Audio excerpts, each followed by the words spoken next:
guys good morning কি খবৰ আপোনালোকে আজি এটা বস্তু চাব পাৰিব মই গুৱাহাটীত থাকোঁ ভাড়া ৰুমত নিজৰ ঘৰ নহয় ইয়াতে আপোনালোকে চাব পাৰিছে এয়া মই আজি আদা নহৰু পিয়াজ ৰুম মানে আদা নহৰু যিহে ইয়াতে দাম গুৱাহাটীত নহৰু এক পোৱাৰ দাম 80 টকা 90 টকা সেইকাৰণে মই নিজে ৰুব চেষ্টা কৰোঁ অলপ অলপ ৰুই কেনে পাত অলপ খাব পাৰোঁ গাইজ আপোনালোকে চাব পাৰিছে মই আগতে আহক আপোনালোকক দেখাই আছোঁ কেইদিনমান আগত মই এটা ৰুইহে চাইছোঁ যে হয় নে নহয় গছটো সঁচাকৈ তাৰপিছত চাওক হৈছে সঁচাকৈ এতিয়া মই এইখিনি ৰুই দিম আকৌ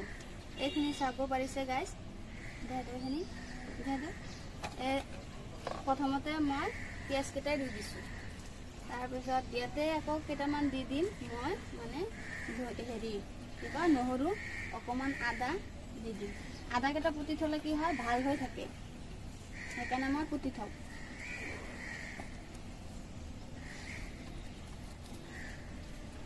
গাছ চাব পাৰিছে আপোনালোকে নিজে ৰুই খোৱাটো বহুত মজা হ'লেও মানে খাব পাৰিলেও মজা নাখালেও মজা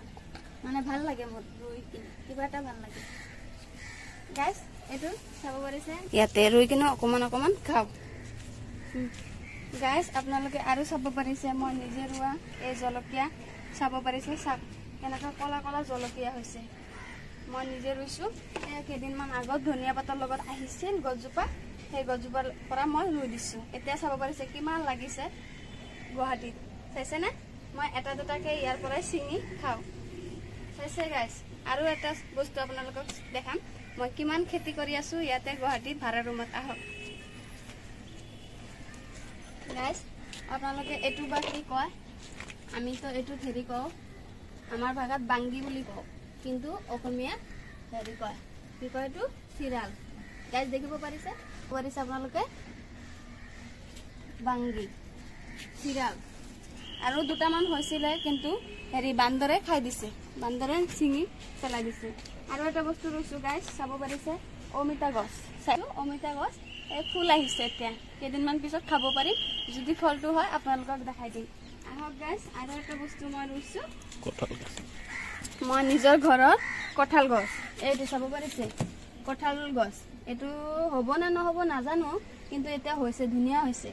কিন্তু কেইদিনমান পিছত মানে মাটিত বহুত লাগিব যে গাইজ সেইকাৰণে এনেকৈ আছে নাজানো কি হয় আৰু গাইজ আমি এইখিনি নিজে ৰুইছোঁ ৰুই কিনে এটা দুটাকৈ ছিঙি খাওঁ বহুত ভাল লাগে নিজে ৰোৱা বস্তুটো বহুত ভাল লাগে টেষ্টি আৰু চাব পাৰিছে গাইজ কলা হেৰি